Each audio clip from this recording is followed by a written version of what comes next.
ॐ सदाशिवसमारम्भां शङ्कराचार्यमध्यमाम् अस्मदाचार्यपर्यन्तां वन्दे गुरुपरम्पराम्।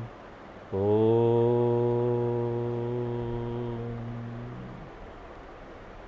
तो यहाँ पर दूत लोग आए हैं जनकपुरी से और राजा दशरथ को वो वहाँ का हाल देते हैं चिट्ठी के माध्यम से। और चिट्ठी प्राप्त करने के बाद भी दशरथ जी दूत को अपने पास बैठाते हैं और राम जी और लक्ष्मण जी के बारे में बातें करते हैं, उनसे सब कुछ पूछते हैं। और दूत लोग भी बड़े ही प्रेम से, बड़े उत्साह से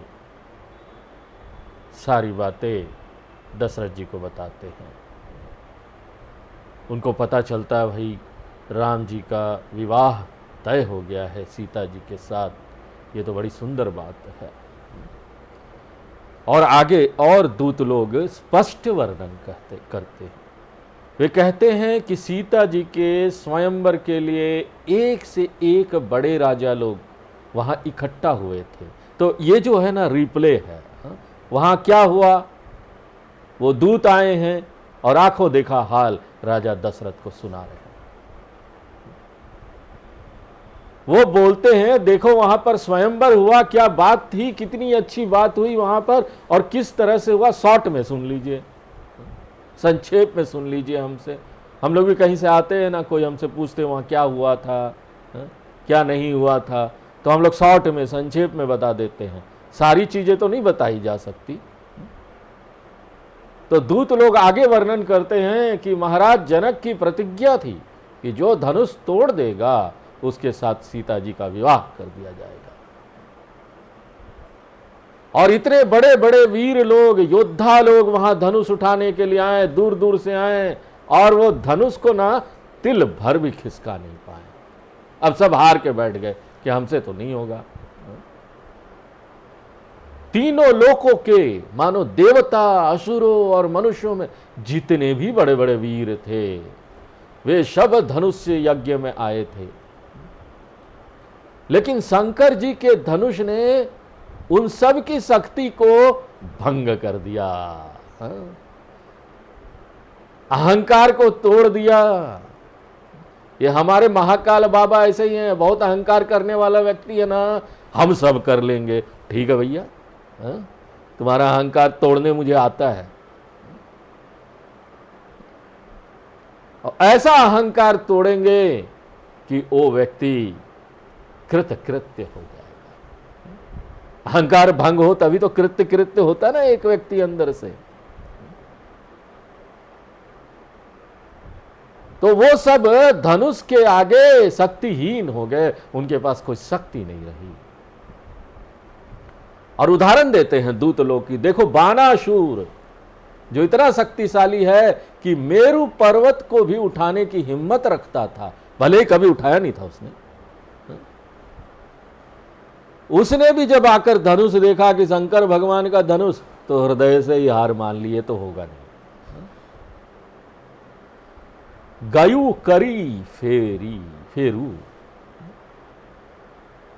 बेइज्जती से बचने के लिए शंकर जी के धनुष को अपना पूजनीय, शंकर जी उनके आराध्य है बताकर धनुष के चारों ओर परिक्रमा करके ना वापस चला गया। भैया यहाँ भिड़ने का बात नहीं है, महाकाल से कोई नहीं भिड़ सकता, उनका धनुष है, कौन हाथ लगाए।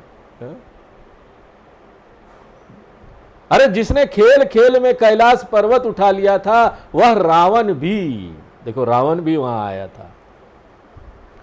तेही सभा परा भव पावा, उस सभा में आकर धनुष को देखकर मन ही मन हार मानकर चला गया।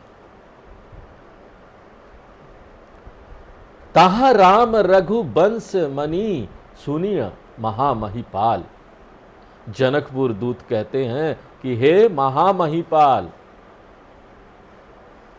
वहीं पर रघुकुल में मणि के समान प्रकाशमान तेजस्वी भगवान राम ने भंजे उच्चाप प्रयास बिनु जिमी गज पंकज नाल,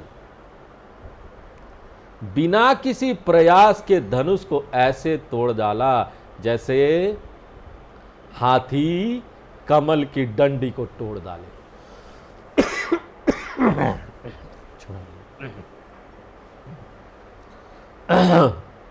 कहां देखिए, इतने शक्तिशाली राजाओं ने अपनी तमाम शक्ति लगा दी, परंतु धनुष उनसे हटा ही नहीं हटा। और कहां भगवान राम, अरे उनके पास तो पूरी शक्ति है, दुनिया की शक्ति हो, पर ब्रह्म परमात्मा, उनको क्या ऐसे किया, बस धनुष हाथ से छुआ कि नहीं, धनुष टूट गया। अब आप समझ लीजिए कि भगवान राम की शक्ति और संसार के योद्धाओं की शक्ति में कितना अंतर है। एक तो लोग हिला नहीं पा रहे थे उस धनुष को, लेकिन राम जी ने बस धनुष को छुआ था कि वो टूट गया।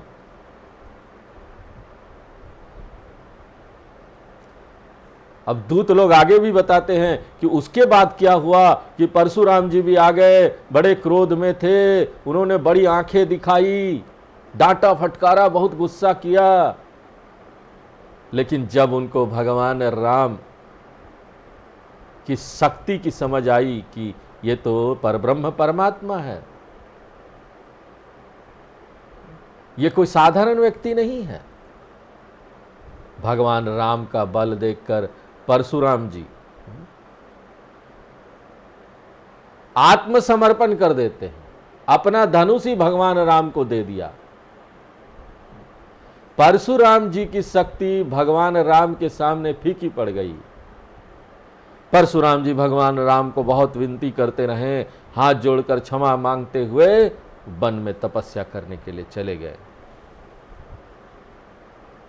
इस प्रकार दूतों ने महाराज दशरथ को समझाया कि भगवान राम और लक्ष्मण जी की तुलना उन सब राजाओं से क्या किया जा सकता है। अरे वो राजा लोग तो परशुराम जी के भय से थर थर कांपने लगे थे। परशुराम जी ने भी भगवान राम के आगे आत्मसमर्पण कर दिया। ऐसे महान है आपके दोनों पुत्र। हे राजन, भगवान राम जैसे अतुलित बलशाली है, ऐसे ही उनके भाई लक्ष्मण जी भी है, बड़े तेजस्वी। जब सारे राजा लोग शोर मचाने लगे थे तो लक्ष्मण जी ने उन्हें डांट पिलाई थी और वो लोग कांप उठे थे लक्ष्मण जी का डांट सुन के। उन सब राजाओं से तेजस्वी तो लक्ष्मण जी हैं। और यह भी हमने अपनी आंखों से देखा है, दूत लोग बोलते ये आंखों देखा हाल है। और हे देव, इस प्रकार से जब हमने आपके दोनों बालकों को इतना बलवान, इतना यशस्वी देखा, तब से क्या है पता है, अब न आंखी तर आवत को, अब हमें ना उनसे श्रेष्ठ कोई दिखाई ही नहीं देता। संसार में कोई कितना भी शक्तिशाली हो, लेकिन भगवान राम के आगे उनकी कोई गिनती नहीं है। सब फीके हैं, छोटे हैं हमारे राम जी के आगे। इतना बल है उनके पास, और इतना बल होने के बाद भी देखो कि कितना विनम्रता है। यहां पर तो थोड़ा किसी को शक्ति मिल जाता है इस संसार में, तो वो तो पता नहीं कितना इतराने लगता है। थोड़ा सा एक जगह का एमपी एमएलए मिनिस्टर बन गया तो उसकी गाड़ी देखिए, उसके काफिले देखिए और उसका चलना देखिए। चलने से समझ में आ जाता है कितना घमंड है। मुंह से ठीक से लोगों से बात तक नहीं करते, कठोर बातें करते हैं, दूसरों को अपने से नीचा दिखाते हैं। लेकिन यहां हमारे राम जी इतने शक्तिशाली, महान, इस संसार के सबसे शक्तिशाली, वो किसी से बात भी करते थे तो सकुचा के करते थे। विनम्रता का गुण है ये। अगर हमारे मन में विनम्रता है ना, हम सकुचा के, देखो सकुचाना, ये बहुत बड़ा गुण है, सकुचाना। सकुचाते थे वो, धीरे से बोलते थे अपने गुरुओं को भी, दूसरे और लोगों को भी उनकी प्रशंसा करते थे। ये नहीं बोलते थे हम तो तुमसे ज्यादा शक्तिशाली, मेरा देखना कैसा है। दूसरे लोग जब उनसे मिलते थे तो उनके अच्छे गुण निकाल के उनकी प्रशंसा करते थे, अपने विनम्र हो जाते थे, मैं तो कुछ नहीं हूं। और ऐसे भगवान राम के सामने क्या गिनती, यहां पर कोई नहीं ठहरेगा। दूत बचन रचना प्रिय लागी। दूतों ने जब इस प्रकार से भगवान राम की महिमा सुनाई तो सबको बहुत प्रिय लगी। लगेगी प्रिय। देखो जहां सत्संग होता है ना और लोग वहां बैठते हैं, सुनते हैं, उनको प्रिय लगता है बहुत। जो ऐसे आध्यात्मिक लोग होते हैं जिसके मन के अंदर भगवान के प्रति बहुत प्रेम होता है, उनको भगवान की महिमा सुनने में प्रिय तो लगेगा ना। भगवान की कोई भी बात सुना दो, बड़े प्रियता के साथ, बड़े एकाग्रता के साथ सुनेंगे कि यहां पर तो भगवान की बात हो रही है। अटेंटिव रहो, भगवान की बात हो रही है। हमारे राम जी नाम भी निकले तो अटेंटिव हो जाने का है। नाम निकला है मुंह से, कौन बोल रहा है, कान वहां पर।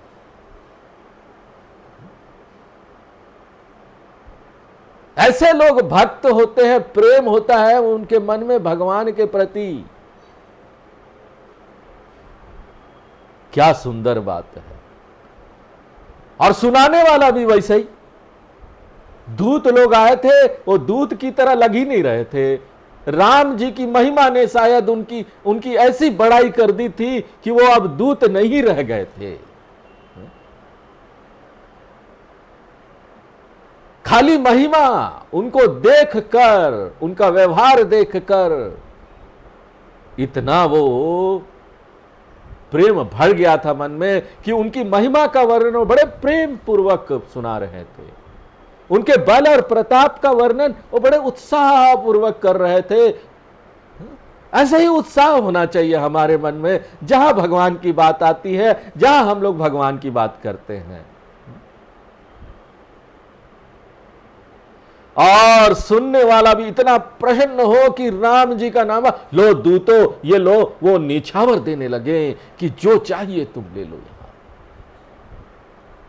लेकिन देखो भगवान की नाम की, राम सिर्फ नाम की महिमा इतनी है कि दूतों ने कहा अरे ये तो बड़ी अनीति की बात है, अधर्म कोई कर ही नहीं सकता। वो बोलते आप हमको न्योछावर देंगे, ये तो हम कान से सुनना भी हमारे लिए अधर्म है, न्योछावर की बात तो छोड़ दीजिए। धर्म विचारी सब ही सुख माना। वो बोलते न्योछावर ना लेना ही हमारा धर्म है। जहां भगवान आते हैं ना, देखो भगवान भी वहीं आते हैं ना जहां धर्म होता है। जहां लोग धर्म से नहीं चलेंगे, धर्म नहीं होगा, वहां भगवान की शक्ति भी काम नहीं करेगी, भगवान आएंगे नहीं।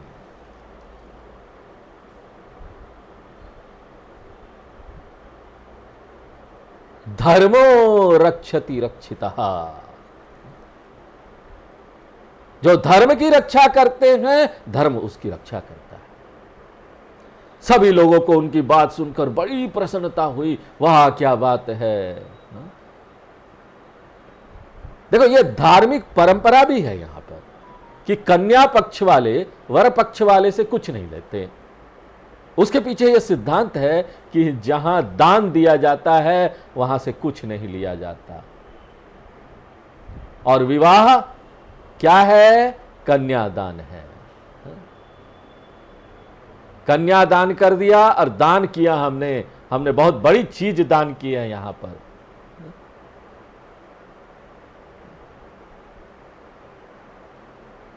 वधु पक्ष के सभी लोग इसमें सम्मिलित होते हैं, इसलिए वर के यहां से कुछ वापस लेने का कोई बात यहां बनता ही नहीं, कोई तैयार ही नहीं होता कि हम यहां से कुछ लेंगे। यह भी एक समाज की मान्यता की बात थी, और समाज की मान्यता की भी पालन यहां पर भगवान का नाम होना तभी व्यक्ति कर पाता है, नहीं तो करना भी बड़ा मुश्किल है। अगर व्यक्ति भगवान का नाम नहीं ले रहा है, उसको प्रेम से नहीं सुनता है, तो वो ना शास्त्र को सुनने का अनधिकारी होता है, वो धर्म में भी विश्वास नहीं रखता है, वो सब कुछ बिगाड़ देगा, उसको सुनाइए मत।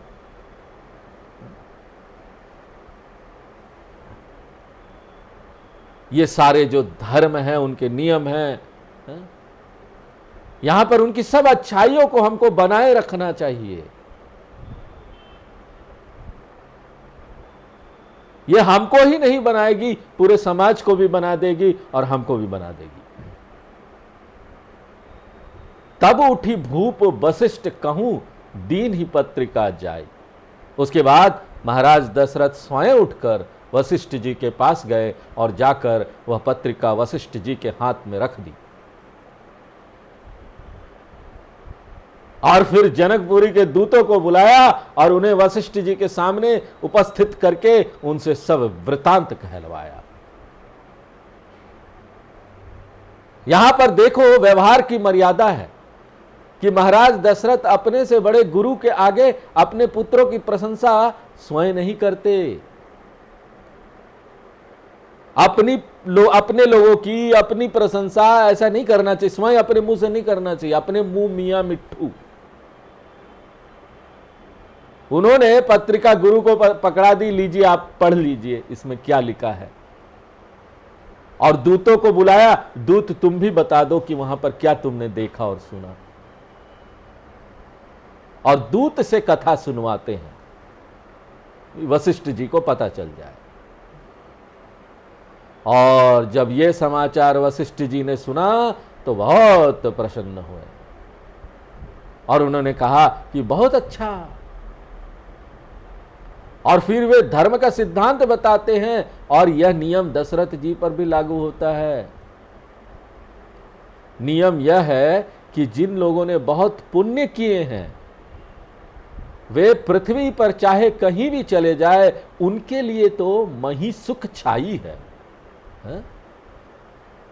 उन्हें हर जगह सुख ही प्राप्त होगा।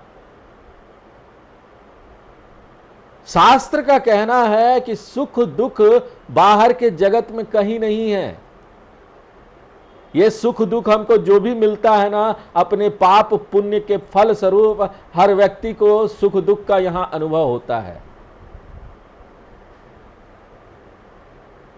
ये तो शुरू की शिक्षा है, ये सब लोगों को स्वीकार कर लेना चाहिए कि ना दूसरों को यहां दोष नहीं देना है, मेरे ही अपने कर्म हैं जिन्होंने यहां पर पाप और पुण्य मेरे लिए पैदा किया है, और वही मेरे लिए यहां सुख और दुख लेके आता है। वही जब हमको दुख का अनुभव होता है तो मेरे ही अपने गलत कर्म थे जो आज मुझे दुख का अनुभव हो रहा है।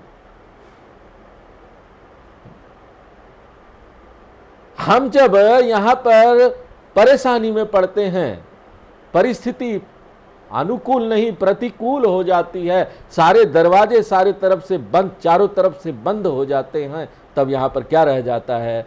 हे भगवान। लोग भगवान को याद करते हैं। दुख के समय एक ही हमारा यहां पर दुख को दूर करने वाला, दुख हरता है, और वो भगवान है।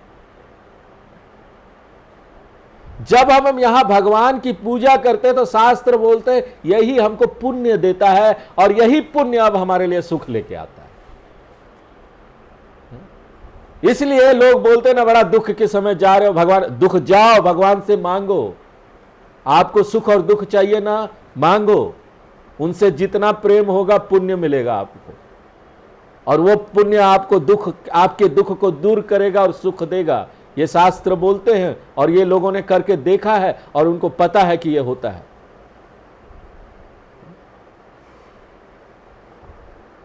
तो बाहर से तो आप जो कर सकते हैं करिए अपने दुख को दूर करने के लिए, साथ साथ में ना उस ईश्वर का आह्वान भी कीजिए, भगवान से प्रार्थना भी कीजिए, हे भगवान मेरे इस दुख को दूर करो।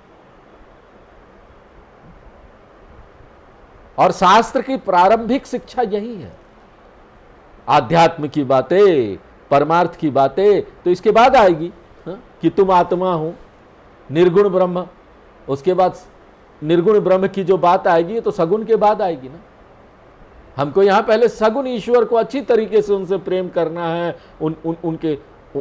उनका बहुत पूजा करना, अपना धर्म करना, अपना कर्तव्य करना। इसलिए एक व्यक्ति को पाप कर्म नहीं करने चाहिए। जो किए हैं, अभी जो हमारे पाप इकट्ठा हुए हैं उनको दूर करने का उपाय क्या है? पुण्य कार्य करो, उपासना करो, खूब भगवान की पूजा करो, अच्छे कार्य करो। इससे आपके पाप नष्ट होंगे, आपकी परिस्थिति ठीक हो जाएगी, दुख दूर हो जाएगा, पुण्य उदय होंगे, सुख देंगे। प्योर मैथमेटिक्स है, देखिए ये प्योर मैथमेटिक्स।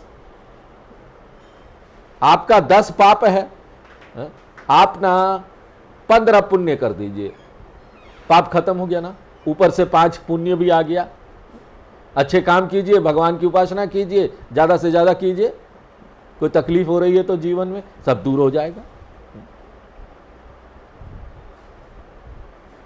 यदि पुण्यवान व्यक्ति यहां पर दरिद्र भी होगा ना, उसके पास पैसे नहीं होंगे, धन संपत्ति नहीं होगा, तो भी पुण्यों के फलस्वरूप वह उस स्थिति में भी सुख का अनुभव करेगा। यह तो मन की बात है।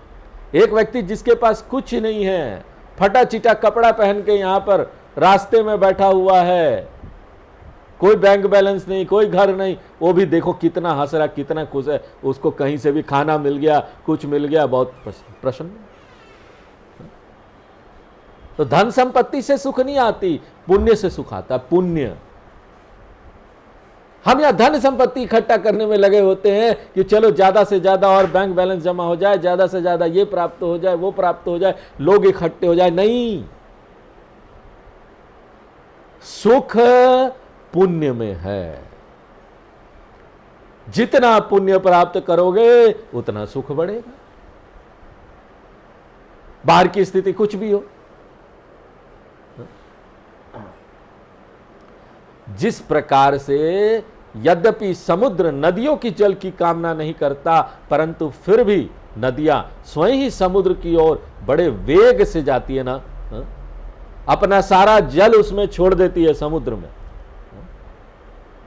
उसी प्रकार पुण्यात्मा व्यक्ति रूपी समुद्र के पास बिना बुलाए ही सुख रूपी नदियां स्वाभाविक रूप से आते रहती है। बुलाने की जरूरत नहीं।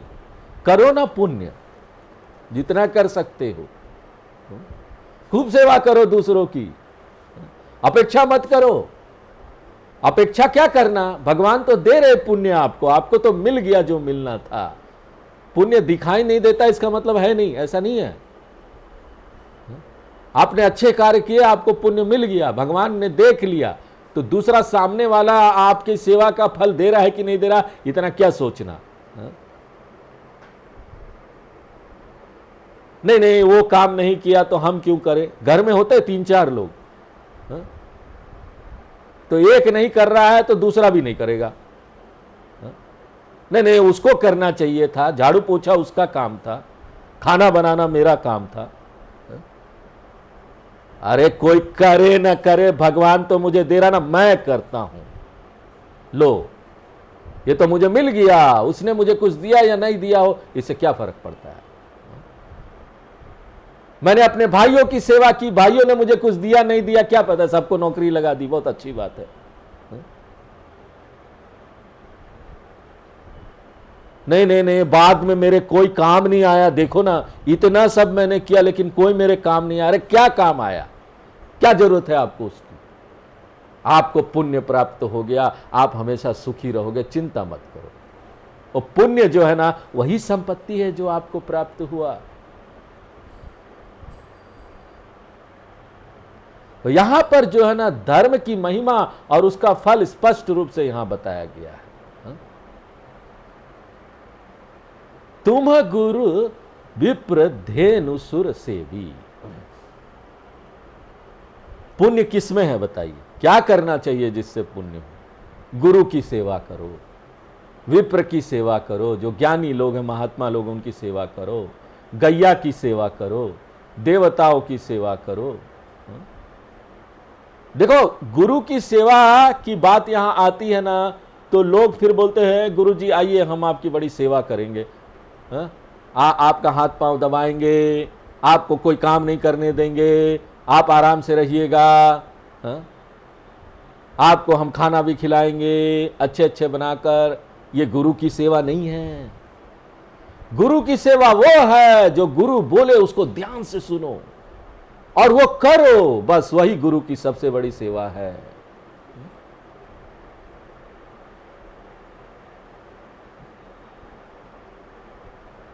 तो जो लोग इन सब की सेवा करते हैं ना, वो बड़े पुण्यात्मा होते हैं। और आप जब देवताओं की सेवा करोगे तो आप अपने आप अपना सारा कर्तव्य करोगे, क्योंकि देवताओं की सेवा क्या है? जो भगवान बोल रहे हो करो ना। भगवान बोल रहे अपना कर्तव्य करो, अपने घर परिवार में जहां पर हो वहां अपना कर्तव्य करो, सबकी सेवा करो, देने वाला बनो। देने वाला, देने वाला बहुत बड़ा होता है। जैसे भगवान होते हैं ना, आप भगवान के मंदिर में जाते हैं, वहां सब लोग मांगने जाते हैं। भगवान को कुछ नहीं चाहिए, सब भगवान से मांगने के लिए जाते हैं। भगवान मुझे ये दे दो, वो दे दो। तो भगवान कौन है? जो देने वाला है, जो देता है।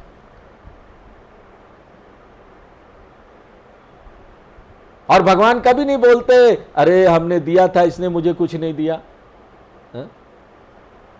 भगवान से हम पूछते भी नहीं है वहां जाकर, भगवान आपको क्या चाहिए? अरे सब मांगने जाते हैं, सबको मिलता भी है। भगवान कभी अपेक्षा ही नहीं करते कौन क्या कर रहा है क्या नहीं। जो जैसा शास्त्रों में बताया गया है वैसा उनकी पूजा करता है तो वो उसको देते हैं।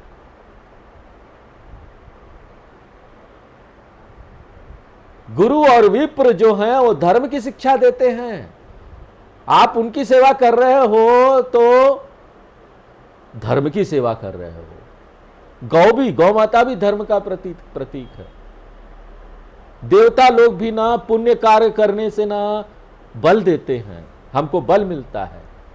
इसलिए चारों साधन व्यक्ति को सन्मार्ग पर लगाने वाले हैं, जिन पर चलकर व्यक्ति पुण्य संचय करता है।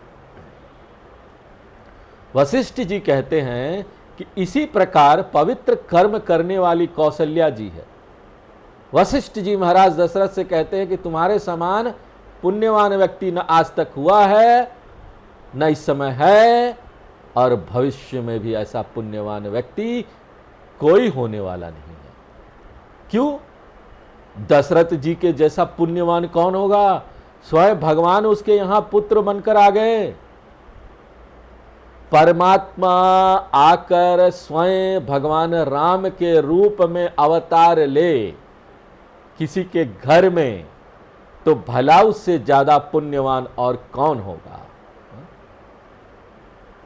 यहां तो घर में बच्चे पैदा हो जाते हैं तो लोग सोचते वाह कितने पुण्यवान हैं, हमारे घर में पुत्र आ गया, पुत्री आ गई। अब ये बात जा रही है कि पुत्र हो कि पुत्री हो, सब पुत्री भी, बेटी पढ़ाओ बेटी बचाओ। हमारे मोदी जी बहुत कुछ किया उन्होंने।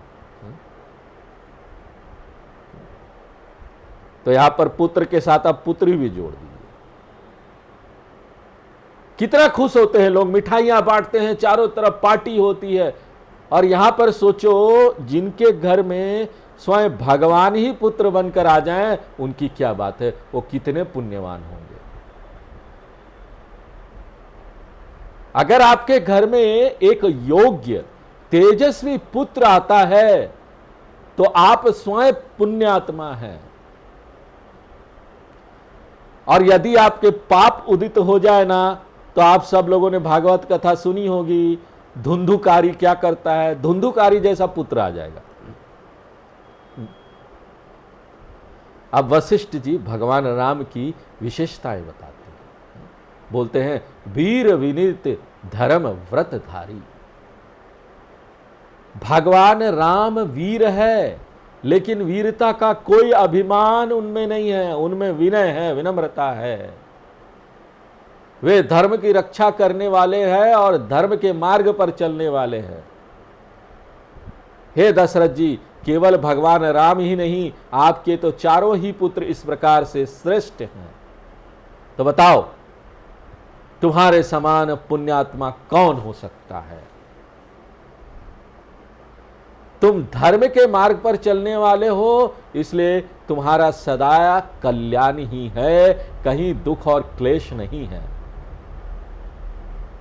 इसलिए तुम्हें जो ये सुख का अवसर प्राप्त हुआ है, ये तुम्हारे पुण्यों का फल है।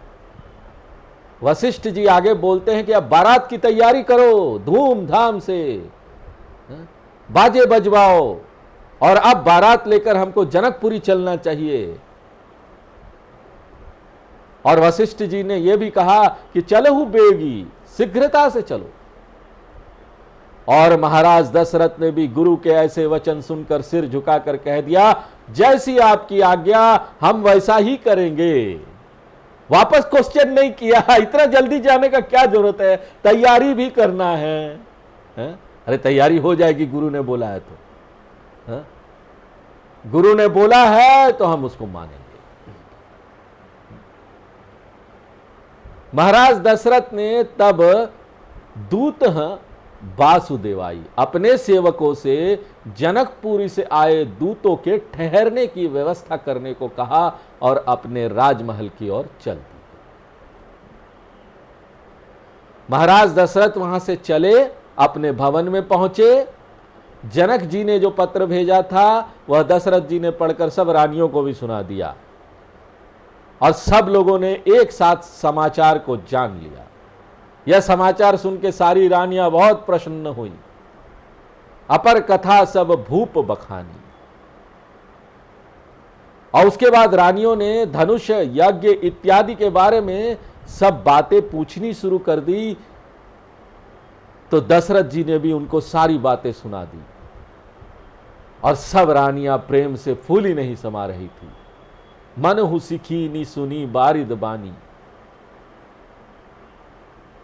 वे सब ऐसे प्रसन्न हो रही थी जैसे मेघ के आने पर मोरनी प्रसन्न हो जाती है।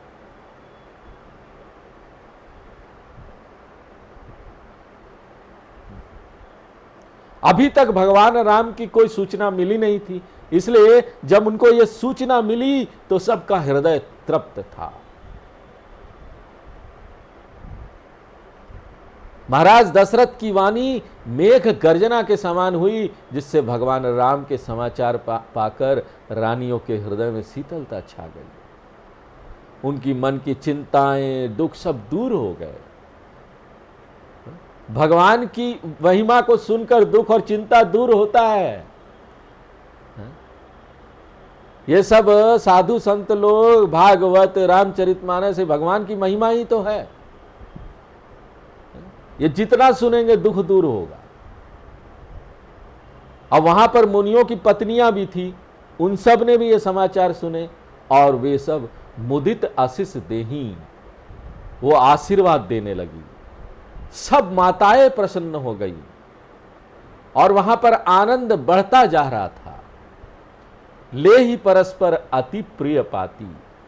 महाराज दशरथ ने पत्र कौशल्या जी के हाथ में दे दिया, और उन्होंने सुमित्रा जी को दे दिया। इसी प्रकार से वो एक दूसरे से पत्र लेती है, और पत्र को भी देखो, भगवान की कोई चीज आई है उसको भी हृदय से लगाती है कि पत्र है, भगवान लिखा है उसमें।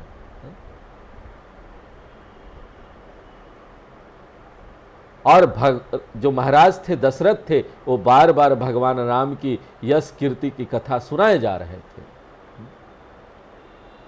मुनि प्रसाद कही द्वार सिधाए।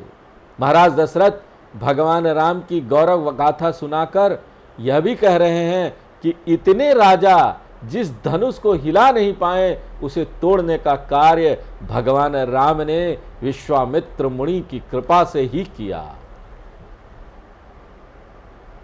महाराज दशरथ विश्वामित्र जी के प्रति कृतज्ञता व्यक्त कर रहे हैं। यद्यपि वशिष्ठ जी ने महाराज दशरथ से कह दिया कि यह सब तुम्हारे पुण्य का प्रताप है, लेकिन यहां आकर महाराज दशरथ अपने पुण्यों का अभिमान नहीं करते, केवल गुरु के आशीर्वाद की ओर ध्यान देते हैं। यहां पर शास्त्र हमें दशरथ जी के माध्यम से शिक्षा दे रहा है कि जहां भी सफलता प्राप्त होना, अभिमान नहीं करना चाहिए। मेरे कारण से हुआ, मेरे पुण्यों के कारण से हुआ। कोई भी चीज में आप सफल हो जाए ना, तो ये नहीं बोलना चाहिए मेरे कारण से हुआ, अपने गुरु को दे दो, ये तो गुरु जी के आशीर्वाद से हुआ है, ये तो गुरु जी की कृपा है। तो दशरथ जी ने भी बोल दिया ये तो विश्वामित्र जी की कृपा थी कि उन्होंने धनुष तोड़ दिया, मेरा पुण्य का फल नहीं था, ये गुरुजनों के आशीर्वाद का फल है। ये बड़ी अच्छी देखो मनोवैज्ञानिक बात है, जहां आप धीरे धीरे करके इसको प्रैक्टिस करना चाहिए, हमको इसका अभ्यास करना चाहिए।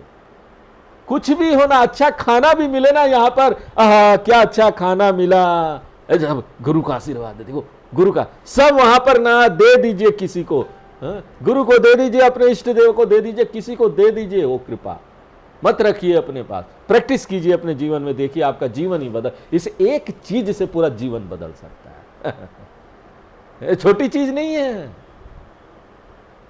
आपका मन इतना शांत हो जाएगा और आपके अंदर इतनी निष्काम भक्ति आ जाएगी कि आप देखना शुरू कर देंगे कि यहां पर तो हर चीज भगवान की महिमा है, या हर चीज गुरु की महिमा है, मेरा क्या चीज है, मेरा मेरा करते आए थे, ये मेरा मेरा छूट जाएगा भाई साहब। ये एक छोटी सी चीज से कि सब कृपा देन ही भगवान, सब कृपा गुरु के आशीर्वाद से, गुरु की कृपा से। कुछ मत लो अपने ऊपर। यही धीरे धीरे करके ना आपको जितनी आसक्ति है यहां पर अपने चीजों से कि ये मेरा है, मेरा है, मेरापन से छुटकारा दिला देगा। और मेरापन से छुटकारा ही प्राप्त करना तो कितना कठिन काम है। लोग छूटते ही नहीं, मैं मेरा मेरा मेरा करते हैं, माईपन, ममकार अहमकार। वेदांत में इसी को हम बोल देते हैं ना, यही छोटी सी बात है, उसकी कृपा से हुआ, दशरथ जी ने बोल दिया। इसी को हम वेदांत में जाकर सीधे सीधे भाषा में बोलते हैं, ममकारा अहंकार से छुटकारा प्राप्त कर लो। वहां ज्ञान से प्राप्त कर लो, यहां बोल बोल के उसका प्रैक्टिस कर लो। हर चीज, जो भी आपका नया कपड़ा भी आया ना, आप अपने पैसे से खरीद के लाए हो, लेकिन आप क्या बोलोगे, मेरा तो नहीं है, मेरा नहीं है, गुरु जी के आशीर्वाद से मिल जाता है यार, क्या करने का है? अपना क्या चीज है यार।